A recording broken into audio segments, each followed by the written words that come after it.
Money Radio, discussing the business of making and spending money.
Money Radio, discussing the business of making and spending money.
From the city of Abuja, it is my pleasure to welcome you to this week's edition of Money Radio, and it's the energy, no, not the energy, the national economy segment of the program from Leadership Podcast. Yes, national economy segment of the program Money Radio from Leadership Podcast. Today is Monday, February 28th, 2022. You're welcome. Today we are discussing an issue that actually affects the entire world, the Russian-Ukrainian crisis, and of course, is having a trickle-down effect on the world economy. And of course, Nigeria is not exempt from the situation we are seeing. So that's why the topic we are discussing today is titled Russian-Ukrainian crisis, any growth opportunity for Nigeria's energy sector? The Russian-Ukrainian crisis. Is there any growth opportunity for the Nigerian energy sector? In the studio to discuss that with me is Sir Anthony Uko. So you're welcome. Thank you. And my name is Case Hammond. I'm your host.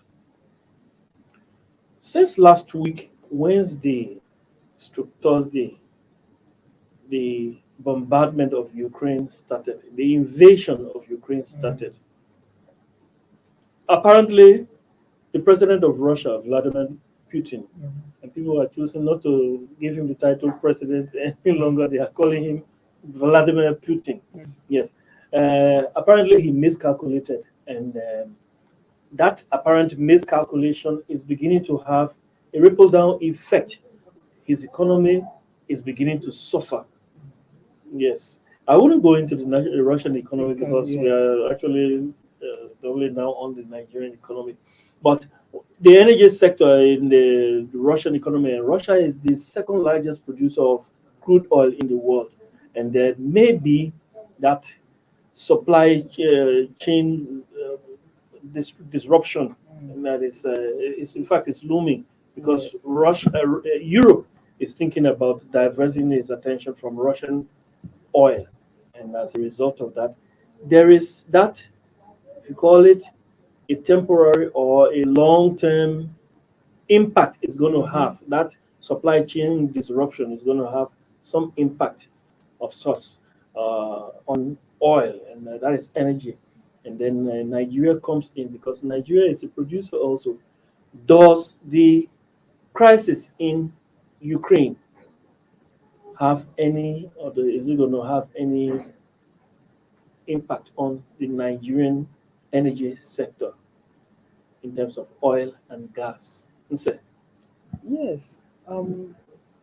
Somehow the build up to this crisis has raised a whole lot of question for the energy sector. They were like, what will happen to crude oil in terms of price? How would the crisis affect prices? And now that it's it's ongoing, the invasion of Ukraine is already on the way. Um, they're beginning to raise questions surrounding supply, especially in view of the fact that Russia is the second largest producer of crude. So, of course, generally looking at it from a layman's perspective, we would say that that should bring in, it should be advantageous to Nigeria in the sense that as Europe, for one, they are trying to go off from crude, getting their crude from Russia.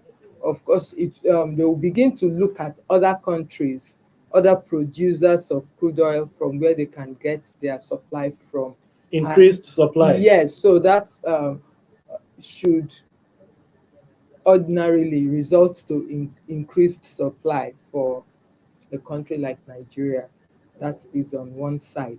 And on the secondly, too, in terms of advantage of what this should mean for Nigeria, we've seen the crisis bringing up, like you said, tilting the balance in crude production, and as a result, it has impacted on prices. Yes. We have seen, because of this, there are a lot of energy experts are anticipating that there's going to be supply will be cut short, and as a result of that, it has affected prices. We've seen prices of the price of crude oil going up, and it's still going up even in the midst of this crisis. So, and not, that's another advantage, like I said earlier, in a Yeah. layman's point of view for Nigeria.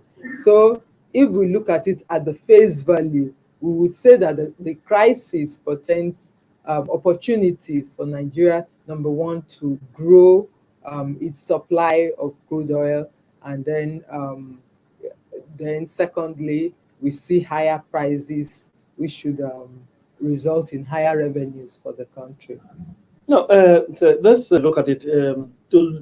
Russia produces almost 10 million barrels of crude oil per day. Yes.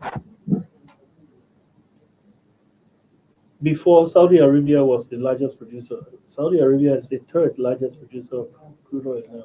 Russia produces around almost 10 million. With that amount being produced, to meet in case there is a major disruption. Right now, there's still oil flowing from Russia, but just in case there is a major disruption in the supply of oil and then gas from Europe, there's going to be that from Russia. Sorry, Yes. there's going to be that pressure Yes. on other oil-producing countries to produce more. Nigeria, this is another opportunity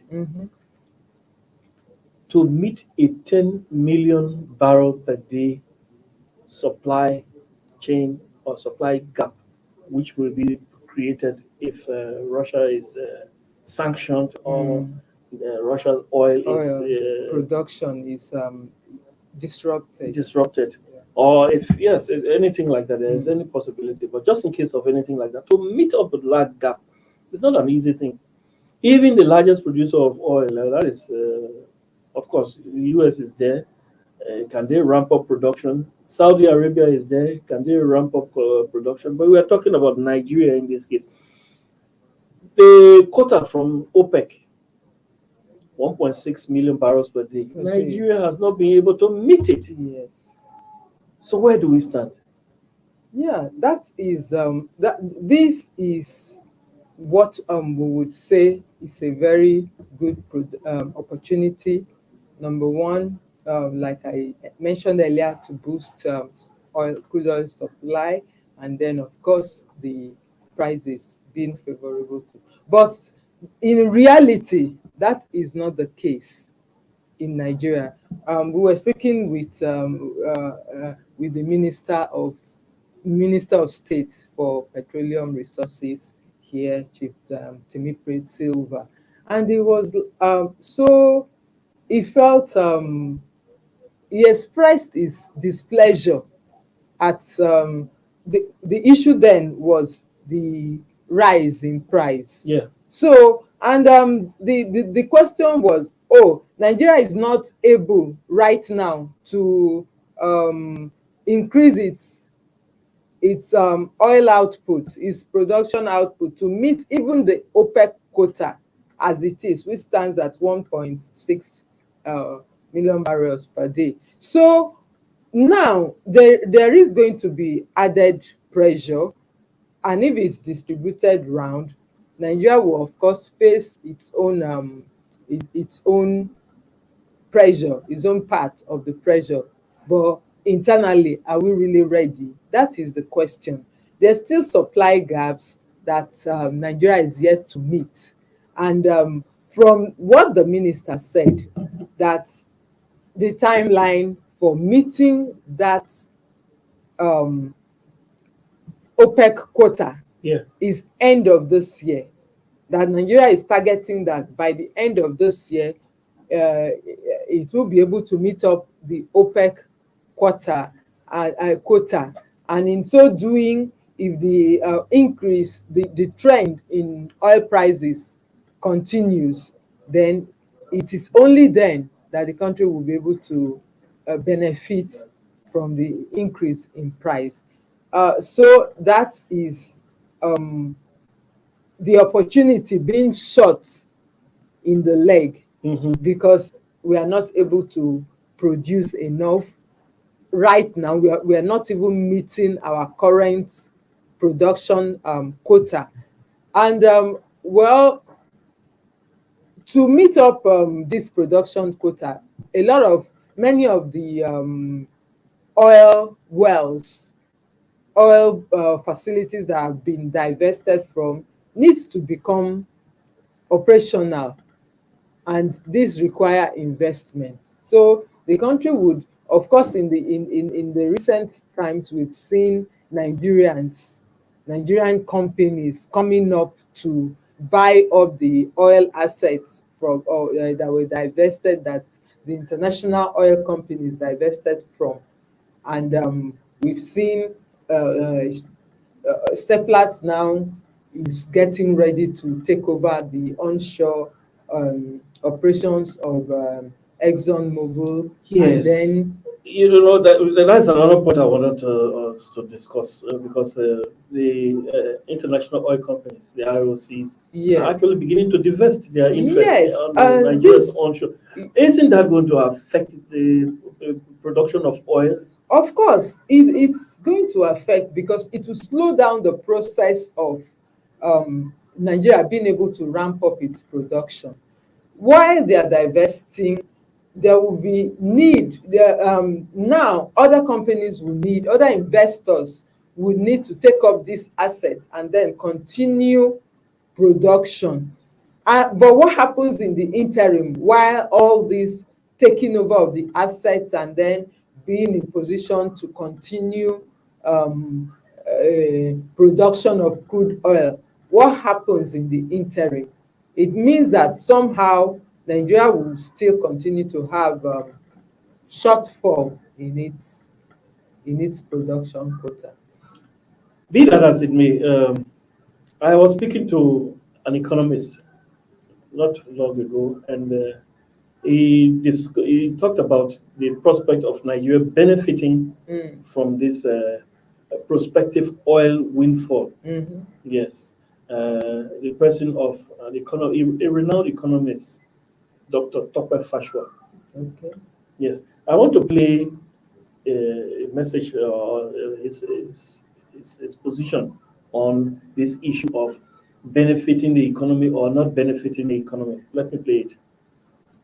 Mr. T, so beyond the effect on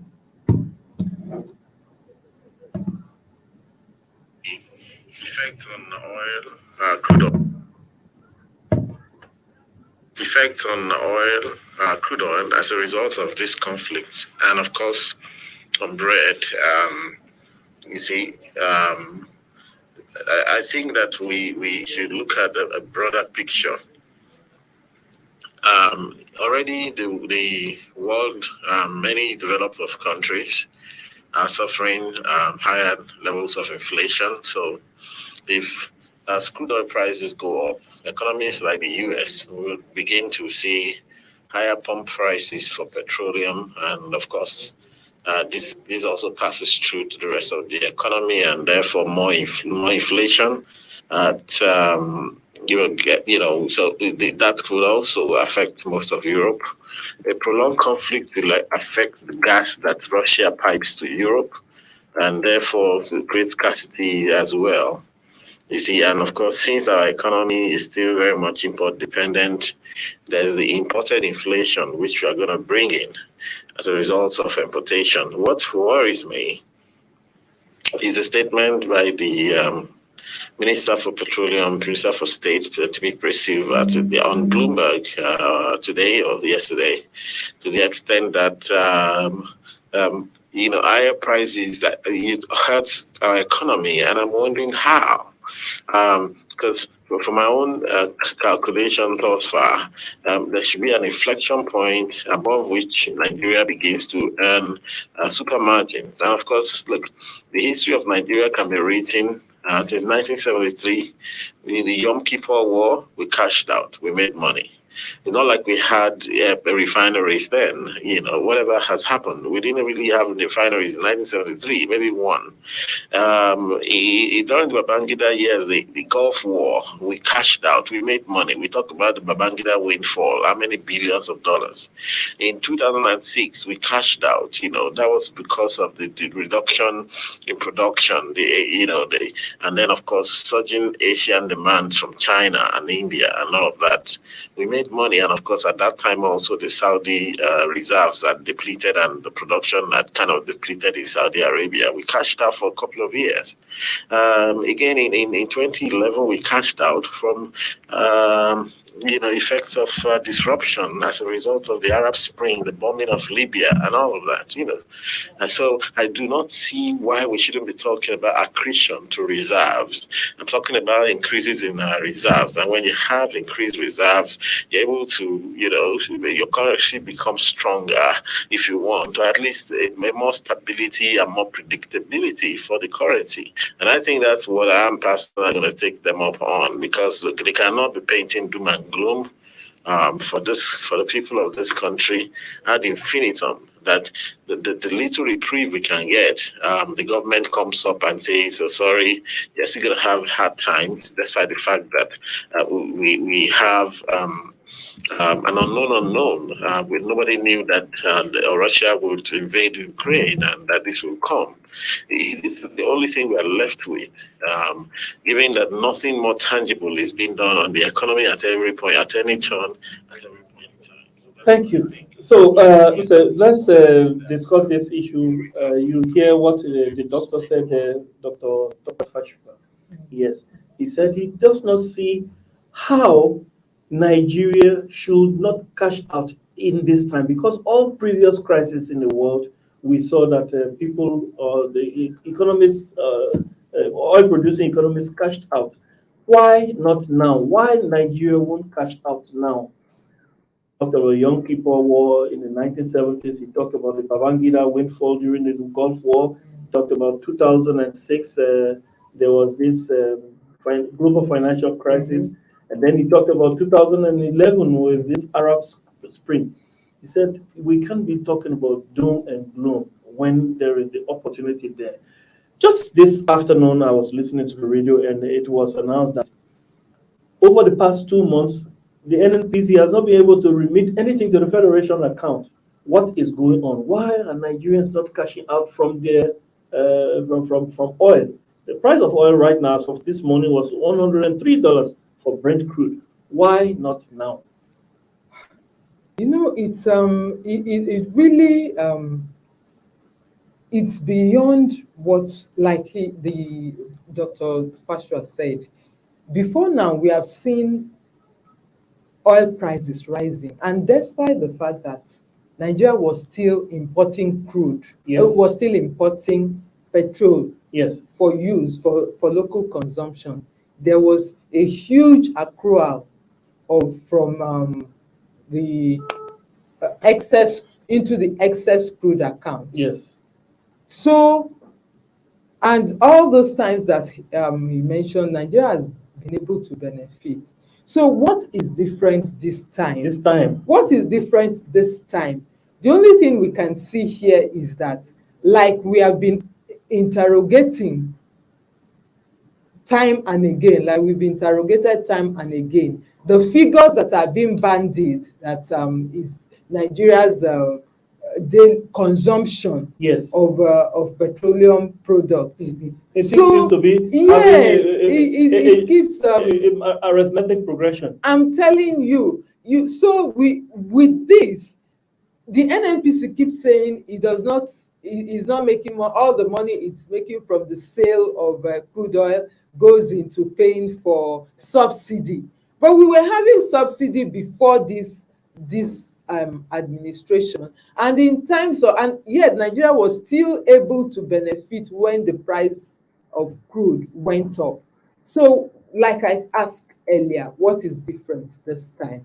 I think the government would have to come out and clarify this issue to Nigerians, that why is it that we cannot benefit at this Yes. time when prices are high? Really, we are supposed to be talking about more money going More into the country's money, reserves yes, than at talking this about point. Nigerians. And even with the little increase that we have seen so far, well, the external reserve has recorded albeit no, not a drop, Okay. a marginal Increase. increase. That's great. That So means- yes, so we have seen that. So the more they continue to paint this doom and gloom picture, it's like they're kind of preparing the mind of Nigerians that don't expect anything. Yes. That means there's something else, something untoward that is going on behind the scenes that Nigerians should begin to probe. Yes. Yeah. We don't have enough time, but this issue is one that actually deserves much time. We would like to maybe another day. This is an issue we should extend in terms of discussion. We should extend this discussion to another day. Because of time, we have to draw the curtains here. But listen, do you have any last word? You know, this is the first time I'm asking you. Do you have any last word from this discussion? The last thought here is that there is no way Nigerians shouldn't benefit from the opportunities that the crisis has brought up. Yeah. Not just in terms of having our reserves from the excess crude, having savings accruing to the excess crude from higher crude oil prices, but also being able to take advantage of the disruption that is being anticipated, Yes. and then being able to sell our crude much more than we are doing right now. Yeah. Well, whatever is these issues, I believe that if the government really sets out to ensure that we gain from this, we can't make a gain. So it is for the authorities involved to look to not remain reactive. Yes. To But take be proactive. Yes, to take a proactive stance to ensure that Nigeria gains from this opportunity. Thank you very much. It's been nice having you. Thank you. Thanks to you, our producers also, and we say a big thank you to all of you who loyally follow us. And those of you follow us for the first time, we welcome you to Money Radio, and we encourage you to continue to follow us on this program, because this is where we discuss economic and financial issues that affect the country directly. Until another day, we will bring you another bumper edition of Money Radio. I've been your host, Case Hammond, and it is our pleasure here to say, have a nice day. God bless you. Thank you for watching. For sponsorship and advert placements, please contact 080-3688-6158. Last Word Leadership Podcast Studio. You have the last word.